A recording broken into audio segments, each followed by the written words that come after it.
Those types of things go a really long way in changing the practice of little punks like me in the operating room.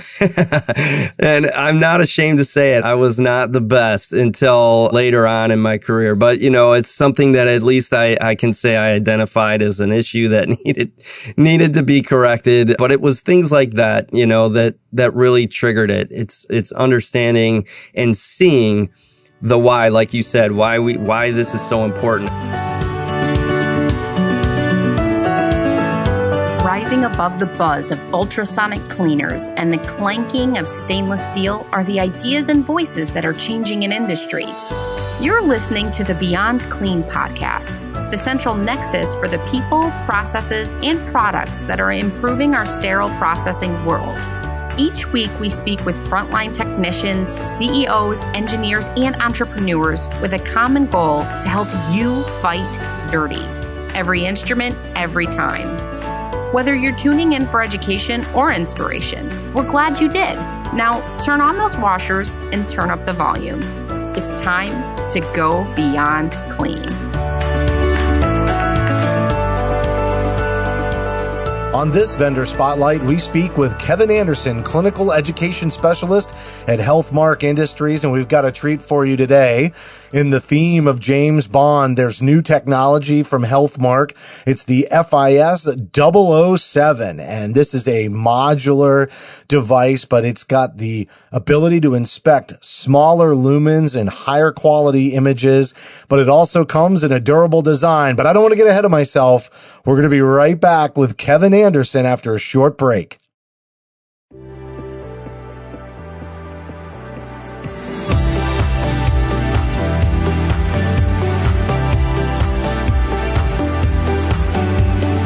From 17 Studios, you're listening to Beyond Clean, the global voice of sterile processing.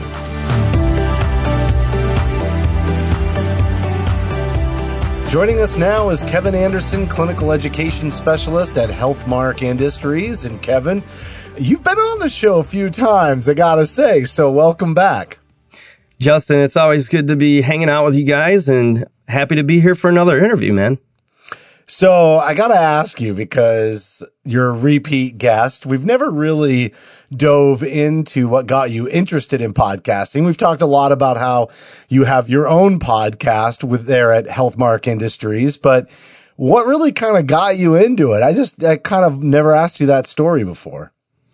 Well, as far as listening to podcasts, the biggest thing for me was getting tired of listening to radio where it was like, they could never stick to the subject that I wanted to listen to. So that actually started with listening to sports radio. But then obviously you guys kicked off a podcast that was industry based, thought it was a great idea, but it was still a project that, we never really had the opportunity to really take it and run with it like you really need to do. If you start a podcast, it's a commitment, it's something you should not take lightly if you want to do it with any degree of success anyway. But the pandemic was one thing that kind of, in some ways, forced our hand, because now we were stuck, getting all of our in-person programs were getting canceled and all of that, which, that's okay. But like anybody, whether it's a sports team or a business, you got to kind of roll with the punches sometimes and continue to work and continue to reach customers. And you know what? I think it's a great thing. I mean, the podcasts allow for people to access great education, whether it's, CEs, whether it's just, topics that people want to discuss or whatever, or listen to what other people's opinions are, or share information about what vendors are coming up with, what new technologies, what's new on the block that people might be interested in. I think it's just it's a fantastic opportunity to share information. I think of it as, one of the things I did as a manager was share your guys' podcast in the department. So I thought it was another accessible way to share information, even on the job while people are working or whatever. So all of those reasons, it's never just one thing, but I don't know how else to explain it, man, but that's pretty much it. Well, you just dove in and figured out how to do it. And so it's that entrepreneurial nature. And one of the things you talked about was, hey, what's coming down the pike? What's new? and really getting the word out, from a, technology advancements kind of position. And I know that's why we're here today to talk yet again. But before we do that, when we're talking about technological advancements, what's Healthmark up to these days? How have things changed over the past few years for the organization? Well, I think number one thing that jumps out to me is our clinical affairs group. So my team that I work on with Sharon, you've, worked with him in the past, Stephen Kovac, and our group has just grown. It's exploded. The need for educational content and the support for local ISHM chapters, the support for CEs, the support for in the facility helping out and just being a great advocate in the department to go along with the salesperson. Because a lot of times salespeople don't have that necessarily that background, that clinical background that our team does and can bring to the table. So obviously the one thing is the explosion in our department and growth there, which is amazing. But on another note, it's always, updating product and bringing out new stuff to the market. We've talked about some of them before on the podcast, but I think the last one we did was EndoProCam. So if, people want to check that one out, that was a great new addition to the product line. But, we're going to be talking about a new one in this episode as well. But yeah, it's been that explosion in the education department, our clinical affairs department, and that continuing product line that we're expanding and improving upon. Well, I got to tell you, you made an excellent hire in Adam Okada. We know a little bit about him. Great job there. You talked about enhanced visual inspection, right? That was something that we talked about last time. I think we're going to be talking about it again today with your newest Borescope, the FIS, and I love this 007. It sounds very James Bondy. Really digging that. But when you bring something like this to market, usually it's because you see an opportunity to improve upon what is already gone out. And so what was really kind of the impetus for bringing the FIS-007? Well, I think there's many things. The Borescopes have now been around for several years and you start to get them out into departments, or in my case, I was actually a customer of a couple different manufacturers of Borescopes at one point. And so you start to see there's pros and cons to different styles and different makes and models and all of that. And so what we ended up trying to do with this one, at least in my mind, is sort of make a very flexible sort of Swiss Army knife type product here that could fit a lot of different needs and also address some of the issues with such a small scope, right? They're really easy to damage, obviously. And that's been an issue since they came out. And obviously with how small they are, that's going to remain an issue. But we did do a lot of things in order to try and improve upon that fragile nature of a borescope. I mean, there's only so much you can do, but we're continuing to improve upon that, which is really important. But like I said, there's lots of different channels, different devices out there. There's a lot of different needs in terms of inspection in today's SPD. And that's the main, like you said, the impetus for developing this version of the FIS, the 007.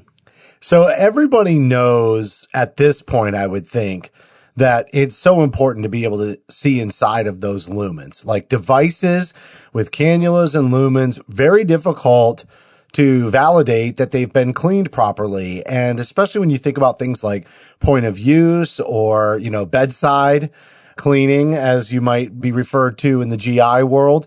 And if anything is allowed to get dry, then you really can't with any assurance know that lumen has been fully clean. And so enhanced visual inspection is a big movement, although I'd still say that adoption is fairly low, and it might have a lot to do with the cost. That's definitely an investment.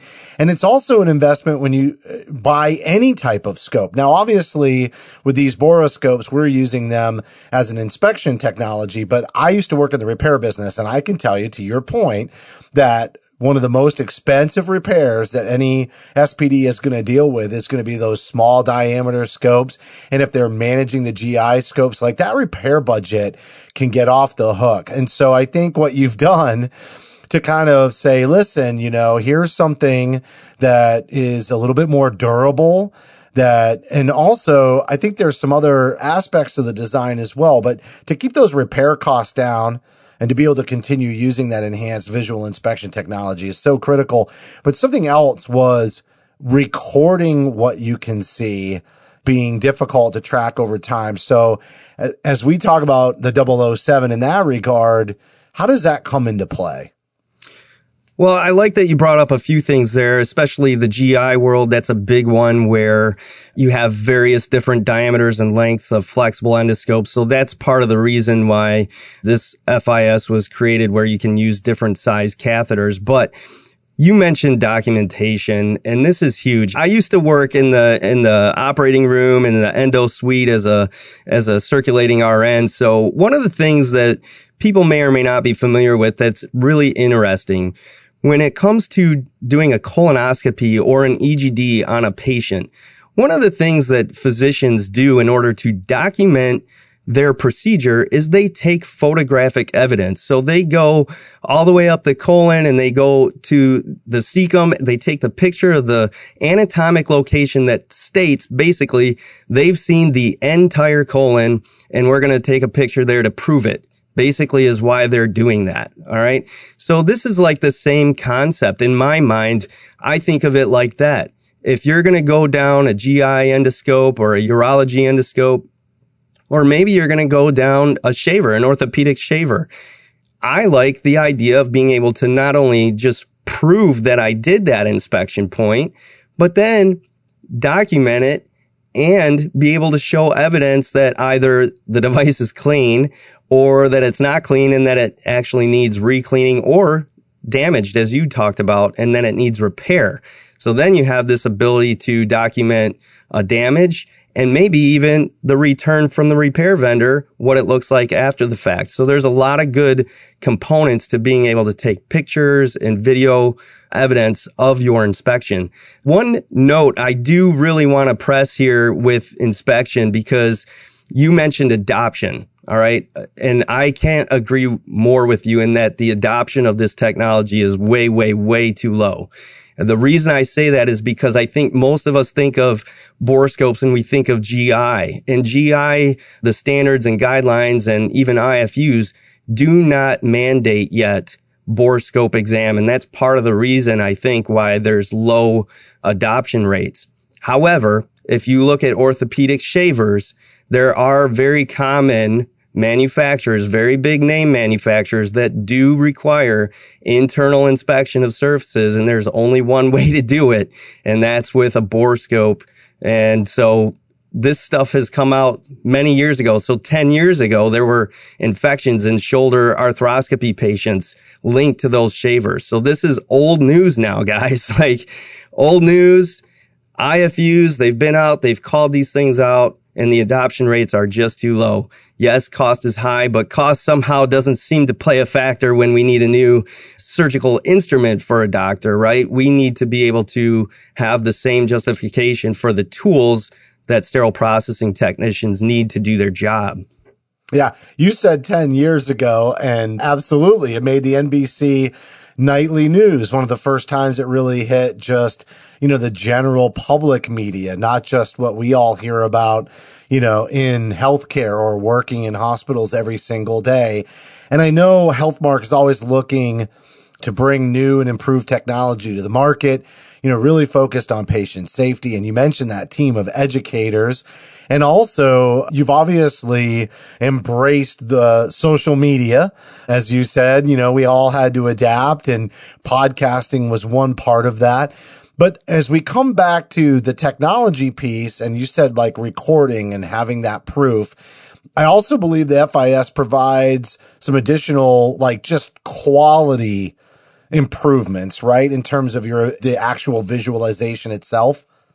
Yeah, absolutely. So you have the ability you have enhanced light, you have enhanced vision, magnification.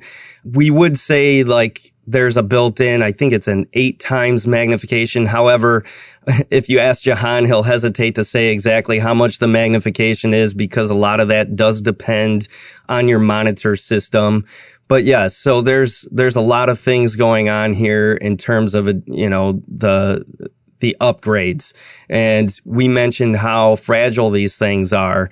And there's a lot of reinforcement there where the borescope connects into the unit itself. And so that reinforcement is going to help prevent damage to the borescope. And then you have, the chip and the tip technology, which helps with the actual crisp and clear picture that you see with the borescope. So there's a lot of things going on. Obviously, we also have, 2 different sizes here too. So you have the option of going smaller and down smaller channels, which is huge because we know we have a lot of different size channels now with all the devices we have to look at. Well, and technology is just getting smaller over time. So not only are you protecting your investment, but like you said, it's interchangeable. And so that gives you some flexibility to adapt over time because technology, they're not going to keep making it bigger. It's going to keep getting smaller. And so you're going to be presented with more and more difficult or smaller lumens that are more difficult to see and visualize in the future. You can almost count on it. Yeah, absolutely. And it's just better to use a borescope that is, the appropriate size. I know there's probably listeners out there who've heard of Ofsted and Associates. They've got great webinar content on this very specific topic. And it is important to have the right size borescope for the right channel. And if you've ever tried to stick a borescope down the dry fork area of a shaver, you'll understand why. It's because you're going to get a very small window of the bigger picture and you're going to have this problem holding this borescope in place. It's still a very important tactic to do, but it's important also to have a borescope that is best designed for that size channel that you're inspecting. You're just going to get a better picture. You're going to get a better visualization of the entire channel, and it's going to make your job easier. So being able to switch out catheters to the right size borescope is nice. That's what I was talking about in the beginning about having a flexible solution. You have the ability to take pictures, swap out the different diameter borescopes. You can have it set up to just go to a monitor and decontam, and then that way you can use it on the decontam side or the prep and pack side. So there's a lot of different options here for flexibility. And of course, if you want a different size catheter, you don't have to buy the entire unit all over again. You just start with the base unit and then you have the ability to buy different sizes. Yeah, that modular design is pretty cool. I'm not going to lie. And like you said, it's a flexible solution. Right. if you'll allow me that one. Yeah. But the robust design is, again, I can't say enough about that. You talked about the boot and how many cameras, flexible scopes, how many devices do you see out there that they get like they take that tension right on that area at the bottom of the control body and it just bends everything at a 90-degree and it starts to mess with the connections. And so having something that's going to, hold up against that is also really critical. So can you tell me about the image capture and video recording features a little bit more? Yeah. So basically you're going to have the ability to put a very simple software onto your computer. This is something that Healthmark would help you with. They provide the software with the borescope, or you can get it, you download it right from the website as well. But basically what that's going to allow you to do is while you're doing your inspection, say you wanted to inspect a shaver or a GI scope, you could take pictures throughout the inspection process. You could take pictures of what you think is normal or what you think is abnormal, share it with your administration, share it with your supply chain, whoever's in charge of repairs. You could share it as an educational piece to the rest of your technicians. Same with video. If you want to kind of show somebody from start to finish what an inspection looks like, you can capture it through this software. You can capture the entire video process of your inspection, which I think is going to be beneficial for people who are implementing this technology for the first time, because you're going to have a lot of people, technicians and such, that are not comfortable with the inspection tool itself. So this is going to kind of help them see what the inspection process looks like, help them to identify what it is they're looking for. What does normal look like? What does abnormal look like? And like I said, having that picture taking capability, that video taking capability is irreplaceable for that teaching and for accountability and repair and all those things. I mean, it's just a great feature that I think not every borescope has it, but it's something that I think is really important if you want to use that for documentation and all those different purposes that I talked about. Yeah, I can see how it is such a huge educational tool, because how many people sometimes dismiss that whole cleaning piece. And even if you wanted to do some inspections of things like laparoscopic instruments or other lumen instruments, because, you know, it is in AORN guidelines that, you know, you're going to flush lumens and cannulas throughout the procedure as part of that point of use. And so being able to grab a video and say, hey, this is what happens, not necessarily to like create conflict between the departments, but it's good to show people the why. And if we didn't have this technology, it almost justifies itself. If we didn't have this technology, we couldn't show you why it's so important. And thus, pictures tell 1,000 words. And so for us to work together on process improvements and having that awareness and really saying this is why we do what we do can really foster some great conversation, I think, interdepartmentally. Oh, gosh. I'm so glad you brought that up, because I used to be one of those sort of cocky, arrogant scrub nurses that didn't need to do point of use care. All I needed to do was focus on doing the surgery and doing a great job there, you know. And so having that understanding, having somebody show you what's going on with these devices, and then going through the department and seeing how they're supposed to process them and what it takes, those types of things go a really long way in changing the practice of little punks like me in the operating room. And I'm not ashamed to say it. I was not the best until later on in my career. But, you know, it's something that at least I can say I identified as an issue that needed to be corrected. But it was things like that, you know, that really triggered it. It's understanding and seeing the why, like you said, why this is so important. I remember going down and seeing the inside of an orthopedic reamer, and there was just a huge chunk of bioburden bone in there. And it was one of those things that was like, oh my gosh, you know, no wonder we're supposed to be flushing these and checking these out before they leave the operating room. It's one of those things that really nails it into your head, like, this is why we do it. This is why it's so important, especially when you go back into devices and, you know, at least in my role right now, you go to a ready for use device and you show somebody how these borescopes work or these other inspection tools work. And then you end up finding stuff that shouldn't be there on a ready for use device. And that's one of those pictures that people find irreplaceable, especially when it comes to justifying for the equipment, justifying for the process in the first place, all of those things. And then obviously, like to your point, getting that collaboration from the operating room, which is going to set you up for success in the first place. Well, you didn't know what you didn't know.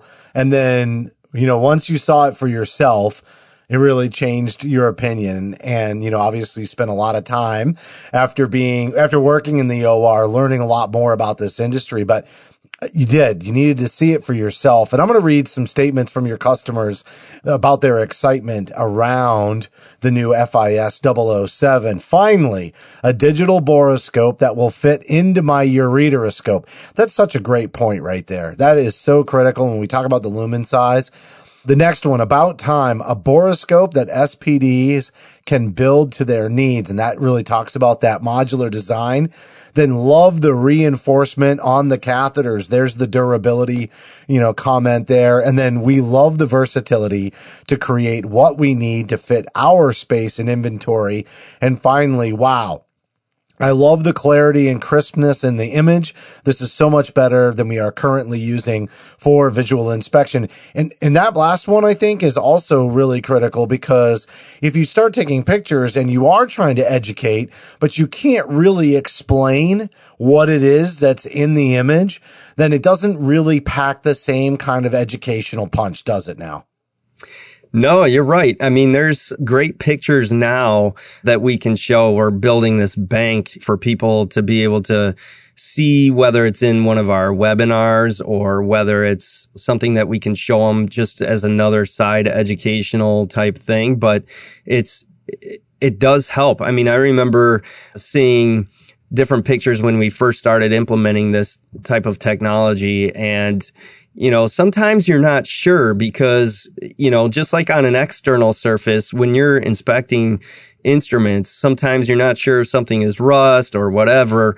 Same thing on the inside, when you have a borescope and you go in there, and with the GI world and urology as well, I'm sure falls into this, you start seeing things that you never saw before. And even the normal channels all end up looking different, based on the model that you're looking at.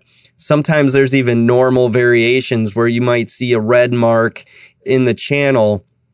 You think it's something. I remember having techs look at it and they're like, oh my gosh, I'm going to be cleaning this forever, and because they kept going back to it, and then come to find out it was a normal variation inside the channel. But again, it comes back to having the clarity, being able to see it, being able to maybe even send a picture to the manufacturer, get clarification on what you're seeing, to understand what it is your next step is. I mean, it was just like that with that tech. He was doing what he thought he was supposed to do, recleaning, and it was never coming out. And he had this problem within his conscience. He thought, if I pass this through, even if they need it, then I might be passing on some contaminants to the next patient. And so it was really important to find out, to have that clarity, to get that picture, send it to the manufacturer, get that basically their, not approval, but their ability to say, yep, that's a normal variation based on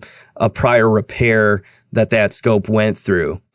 All right. Well, I'm going to tell everybody how to find the FIS-007. You can visit the website, www.hmark.com, for more information. You can also call them directly, 800-521-6224. And Kevin, I know you also do free consultations, or CPRs. What's that all about? So I'm glad you asked. This is something that we've been kind of doing a little bit lately. It does kind of go hand in hand with the Borescope and the FIS-007, other inspection things like the EndoProcam. So there's different ones that we do. We can sit down and go over enhanced inspection, and under that comes the insulation tester, the EndoProcam, the Borescope. So the reason we've put this together as a service for people is because those ANSI-AMI amendments came out earlier this year, which a lot of people are still not aware of those either, but they spoke very explicitly about insulation testing and enhanced inspection. And so we were trying to help them understand where they are at in terms of compliance with that new ANSI-AMI amendment. So there's that one. There's also one that we do to help them with their endo processing, with their joint commission preparedness. So there's a lot of different things that we are doing with these CPRs. It's a consultative visit. We're just coming to try and help add value, help you prepare, whether it's for, like I said, ANSI-AMI amendments, joint commission, endoscopy, these different services. We're going to come in and we're going to help you understand where you are at today and where you need to be, going forward in order to be up to date or in compliance with the new standards. Yeah, I can imagine that's a huge help, especially right now with the staffing crisis that we're all in healthcare. There may be managers out there who are fully capable, but just don't have the time and just need that free assistance and to keep things driving forward and making those improvements. If you want to see the FIS in action, there's links to videos right on the website. Like I mentioned, hmark.com. I also talked about their activity on social media. You can find Healthmark on LinkedIn, Facebook, and they also have an excellent YouTube education channel. And don't forget Kevin's podcast, 100% must listen to.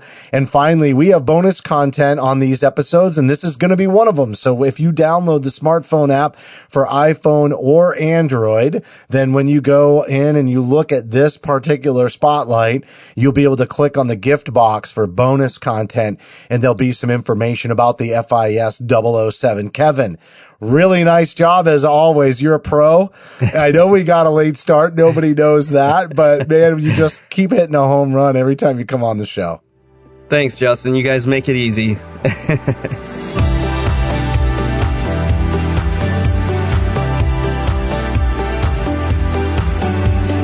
That was Kevin Anderson, Clinical Education Specialist at Healthmark Industries. And I have to say, I think Kevin has had the most appearances on the Beyond Clean podcast over the years. And certainly because he's a podcaster himself and is doing the podcast for Healthmark Industries.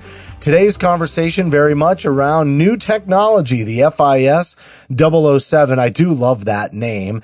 And it's modular, it's durable, it's interchangeable, and you have enhanced light vision magnification, recording capabilities, which can be so critical for your educational needs interdepartmentally to just focus on the importance of cleaning and cleaning verification in your facilities with patient safety in mind. I do want to remind everybody that you can visit hmark.com for more information, and you can also see links to videos to see the FIS-007 in action. And specifically, I think another big, huge, important need that's being met is a borescope that will fit into the ureteroscope. Small lumens, small diameter lumens and cannulas, so critical to be able to visualize those areas.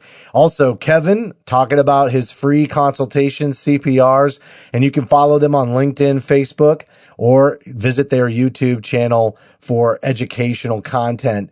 So critical, and bonus content on the smartphone app for Beyond Clean on iPhone and Android. You can get additional information there as well. And that's going to do it for this vendor spotlight. As a reminder, you can help support us by subscribing to Beyond Clean on Apple, Amazon, or Google Podcasts, as well as Stitcher, iHeartRadio, Spotify, or your favorite podcast application. We've also got bonus content for you, as I mentioned, and specifically for this episode, all you got to do is download our smartphone app for iPhone and Android. We'd certainly appreciate a rating and a review while you're there, because your feedback is important to the show. And if you have any topics that you'd like us to cover on a future episode, just send an email to info@beyondclean.net. Thank you for listening to this vendor spotlight on Beyond Clean.